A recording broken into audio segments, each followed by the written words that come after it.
This is lesson 1.3, properties of graphs of functions. To illustrate the key properties of functions, I'm going to use an example function. And the most basic example that I can think of is a straight line. So I'm going to use the function f of x equals x. So that's a line increasing from left to right through the origin with a slope of 1. So we'll start with the key property intervals of increase and decrease. These intervals are defined by describing the function as you trace across it from left to right and answering the question, is the function decreasing or increasing as we trace across the graph. Some functions can increase, then decrease, then increase, and flip-flop back and forth. Some are always increasing or always decreasing. There's much variety here.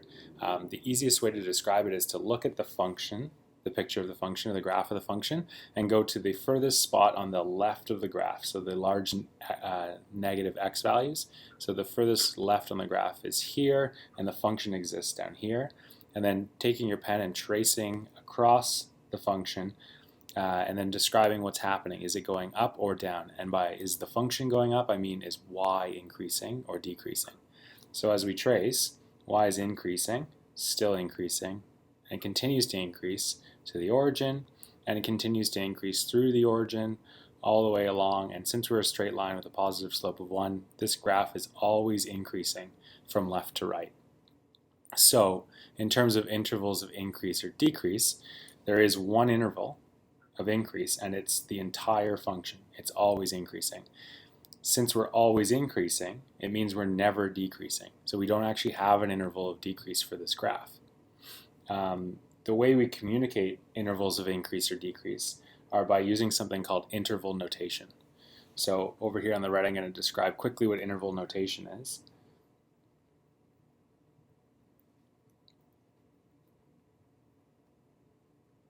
Interval notation.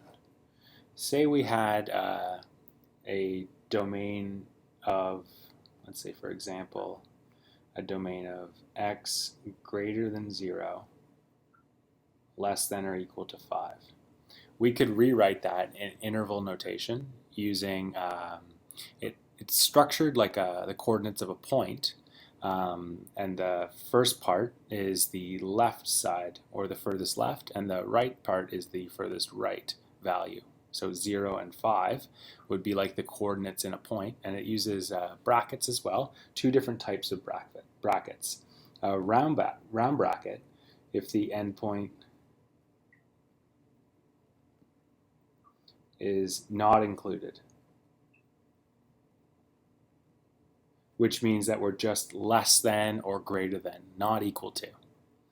And we use a square bracket if the endpoint is included.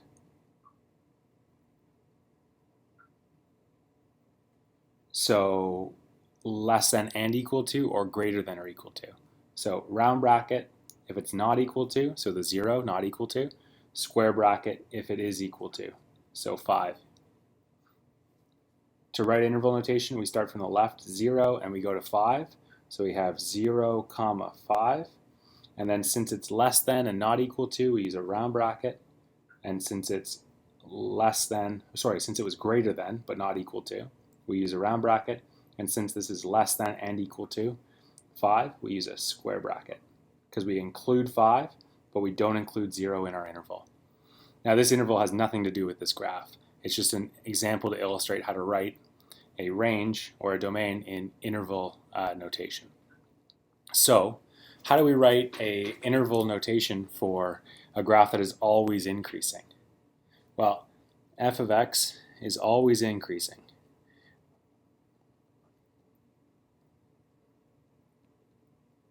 So as we want to describe the interval of increase,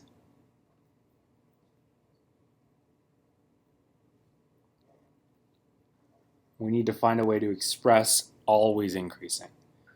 And for interval of decrease, since this graph was only increasing from left to right, and we always describe from left to right, there is no interval of decrease, so we can say that's not applicable. So since this is increasing from infinity or to infinity, we could say that the largest or the end would be infinity. And since infinity doesn't terminate, we can't say that it includes infinity, it's just approaching infinity. So we use a round bracket. If you're using infinity in your interval, always a round bracket. The furthest left would actually be negative infinity. And again, round bracket because it doesn't include. So if we're always increasing or always decreasing, the ends would be infinities. One of your intervals will always include an infinity unless it starts from a point. If it doesn't start from a point, then we're probably using infinities at the ends of one of our intervals of increase or one of our intervals of decrease. That's intervals of increase and decrease. Functions can also be described as odd, even, or neither. Not all functions have to be odd or even. Not all functions have to be odd. Not all functions have to be even. They can be neither. But a function is odd if it fits this criteria. Graphically, it's called rotational symmetry about the origin, which means that if you put your function down on a graph, ours is a line, so it'd be really easy to actually illustrate by using my pen. And we rotated 180 degrees around the origin. My finger represents the origin. I'm going to rotate a half rotation or a half full circle rotation, 180 degrees. And if we end up producing the exact same graph by rotating it 180 degrees, it is an odd function. And in this case, a straight line through the origin with a slope of 1, y equals x, is an odd function. That's how we represent it graphically. Algebraically, it has to fit this property, which says that f at negative x must equal negative f of x. Now that might seem confusing, but if we think about it in terms of transformations, what transformation would this be, f at negative x? Well, this transformation would be a horizontal reflection. So that means if we take our graph and horizontally reflect it, which would look like this, that's a horizontal reflection, would that be equal to a vertical reflection? So a vertical reflection would be from our original, and we're going to reflect it vertically. So the bottom would go up and the top would go down, so we'd have this graph. The question is, would those two end results be the same? And my pen was in the same position for both of them, so that satisfies the criteria. This is a horizontal translation. This is a vertical translation. They end up producing the same graph. Not the same as the original, but they end up producing the same graph, which means that our line is an odd function. You can also show it algebraically by using the algebra. The original function was f of x equals x. F at negative x would say take x and replace it with negative x to produce our new function. So instead of x here, I'm going to substitute negative x.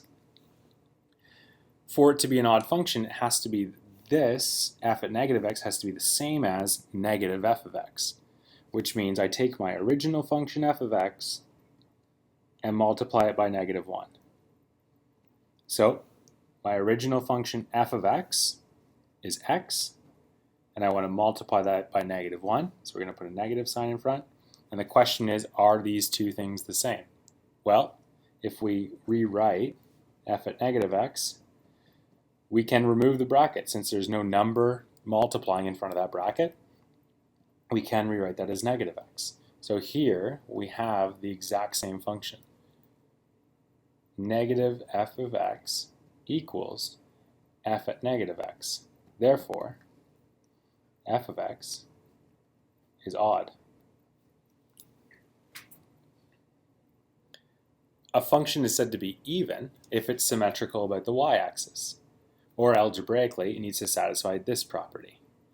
This property says that if you take the original function and reflect it horizontally, is it the same as the original function? Which means that if we reflect the original graph horizontally, which is a horizontal, so this part would go across and this part would go across, we'd have a graph that would look like this. Oops. Is this graph the same as the original, this graph?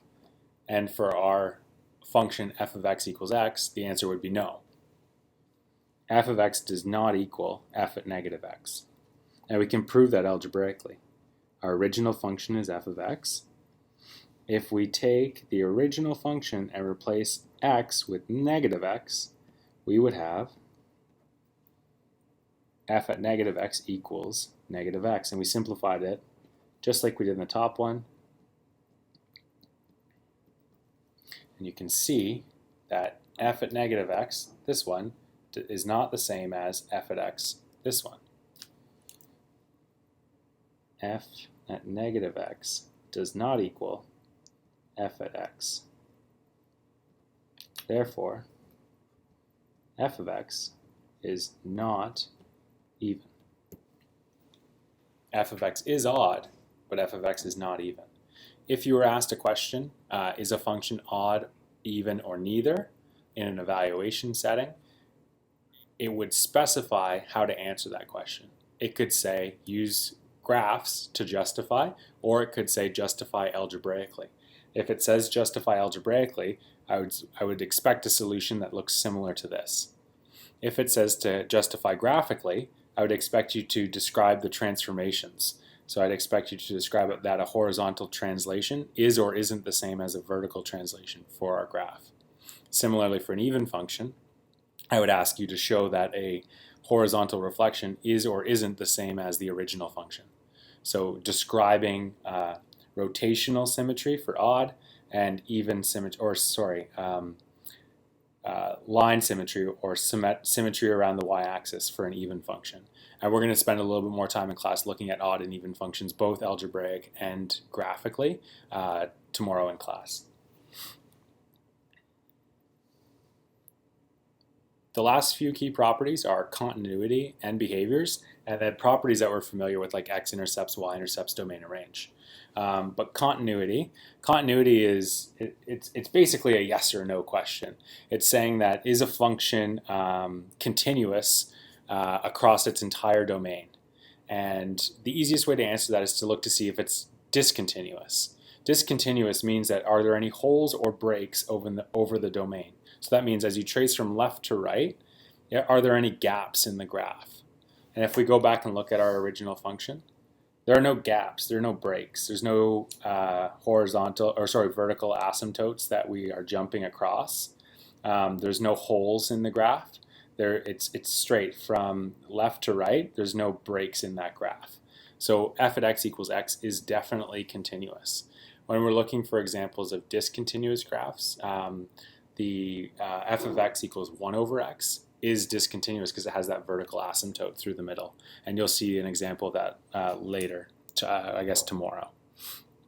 So in this case, f of x is continuous.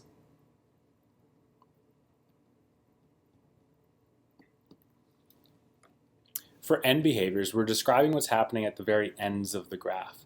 So the graph to the left and to the right, at the extreme ends, what's happening. So we do that by describing behavior as x approaches negative infinity, or as x goes to the left, what's happening to y? Is it going up or down? Is it approaching infinity or negative infinity? Is it leveling off and approaching 0? Is it approaching a different value? And the only way you can tell that is by tracing from your graph. So the first end behavior is the left end, or the negative infinity end. So that means trace from the origin to the left as far as you can on the graph and describe what's happening to y.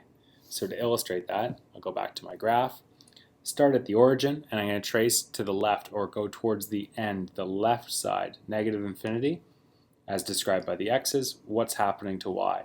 Well, from left, we're going down, so we're approaching in negative infinity as well, because we're going down. The y's are approaching negative infinity as the x's approach negative infinity.